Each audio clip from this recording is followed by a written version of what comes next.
नाज़रीन आदाब, मैं खालिद शहबाज। आप देख रहे हैं गवाह न्यूज़। बिहार के गैर मामूली मकबूल, बहादुर, गरीबों के मसीहा समझे जाने वाले लीडर साबिक़ रुकन पार्लियामेंट शहाबुद्दीन का इंतकाल हो गया। वो लालू प्रसाद यादव के ख़ास दोस्त थे। इनके नाम से बड़े बड़े सियासी कायदीन और माफिया कांपते थे। वो तिहाड़ जेल में कोरोना से मुतासर हो गए थे, जहां आज सुबह इनका इंतकाल हो गया। मशहूर सहाफ़ी शाहनवाज बदर कासमी ने कहा कि एक अजीब इत्तेफाक है कि लालू प्रसाद यादव के जेल से बाहर निकल आते ही शहाबुद्दीन का इंतकाल हो गया। शहाबुद्दीन ने, जो पॉलिटिकल साइंस में पोस्ट ग्रेजुएट थे, बिहार के सिवान हल्के से MP मुंतखब किए गए थे। शहाबुद्दीन के वकील ने 2 दिन पहले ही अदालत में शिकायत की थी कि शहाबुद्दीन का सही इलाज नहीं हो रहा, जिसकी तरदीद की गई थी, मगर आज इनकी मौत से इस बात की तस्दीक हो गई।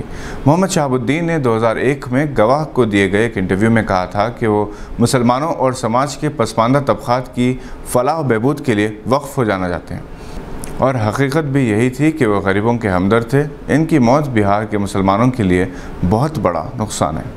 गुजरात के भरूच शहर के पटेल वेलफेयर कोविड हॉस्पिटल में जुमा की रात ज़बरदस्त आग लग गई, जिसमें कम से कम 16 अफराद की हलाकत का अंदेशा है। मुमताज़ आलमदीन मौलाना गुलाम मोहम्मद वस्तानवी के चचाजाद भाई हाजी इब्राहिम आदम भी मरने वालों में शामिल हैं।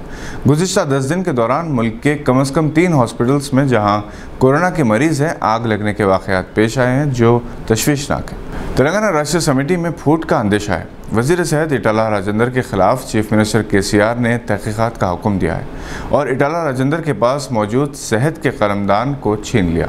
चीफ मिनिस्टर चंद्रशेखर राव ने गवर्नर को मकतूब रवाना करते हुए राजेंद्र के पास मौजूद कलमदान को इनके हवाले करने की कोशिश की, जिस पर गवर्नर ने फौरी असर के साथ सेहत के कलमदान को चीफ मिनिस्टर चंद्रशेखर राव के हवाले करने के अहकाम जारी कर दिए। ईटाला राजेंद्र पर इल्ज़ाम है कि इन्होंने अपनी पोल्ट्री फार्म के लिए ज़िले मेदक की उन ज़मीनात पर कब्ज़ा किया है जो गरीबों के लिए अलॉट की गई थी। KCR के ख़ानदान की मिल्कियत TV चैनल और अंग्रेज़ी और तेलुगु अखबारात में वज़ीर सेहत के ख़िलाफ़ मुसलसल खबरें नशर की हैं और 100 एकड़ अराज़ी पर कब्ज़े का इल्ज़ाम आयद किया है। हालांकि ईटाला राजेंद्र ने तहरीरी तौर पर हुकूमत से दरख्वास्त की थी कि इनकी जमुना हैचरीज़ के लिए 25 एकड़ अराज़ी अलॉट की जाए। KCR ने कलेक्टर ज़िले मेदक को ज़मीन पर कब्ज़े की शिकायत की तहक़ीक़ात और जामे रिपोर्ट पेश करने की हिदायत दी है। ईटाला राजेंद्र हरीश राव के करीब है और वो दौलतमंद है। तेलंगाना तहरीक में बढ़ चढ़ कर हिस्सा लिया, अपने आप को TRS के बानियों में शामिल करते हैं। इनका चीफ मिनिस्टर पर इल्ज़ाम है कि वो दूसरी पार्टियों से वफादारी तब्दील करके TRS में शामिल होने वाले अरकान पर ज़्यादा मेहरबान है और तेलंगाना तहरीक में कुर्बानियाँ देने वालों को नज़रअंदाज कर रहे हैं। ये बात तय है कि या तो ईटाला राजेंद्र खुद इस्तीफ़ा देंगे या फिर चीफ मिनिस्टर इन्हें काबीना से निकाल देंगे। देखना है कि आने वाले दिनों में इसका TRS पार्टी पर क्या असर होगा। फ़िलहाल पार्टी मुस्तहकम है, अलबत्ता BJP इस हालात से फ़ायदा उठा सकती है।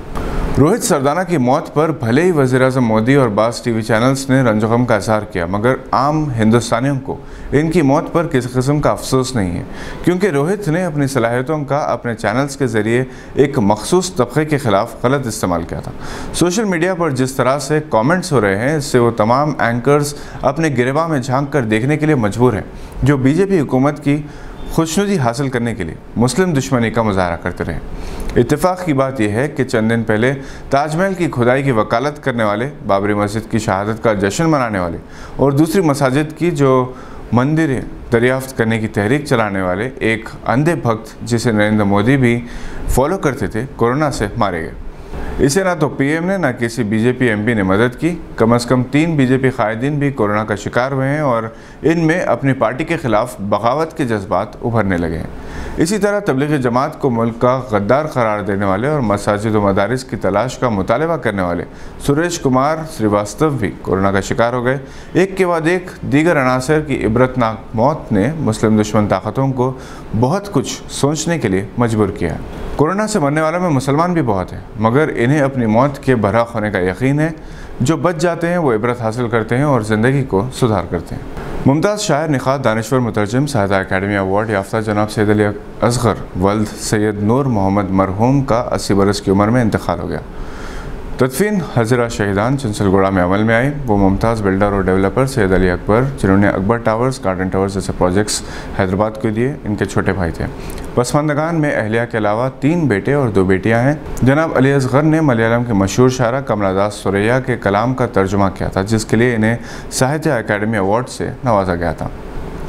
मुमताज़ स्पोर्ट्स जर्नलिस्ट असद शमीम भी 30 अप्रैल को रुखसत हो गए। वो रोज़नामा मुनसिफ और फिर एतमाद से वाबस्ता रहे।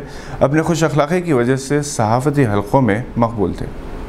ये थी आज की चंद अहम खबरों पर नज़र। अगर आपने अभी तक हमारे चैनल को सब्सक्राइब नहीं किया तो लाइक और सब्सक्राइब ज़रूर करें। हम फिर हाजिर होंगे ऐसी कुछ खबरें लेकर। देखते रहिए गवाह।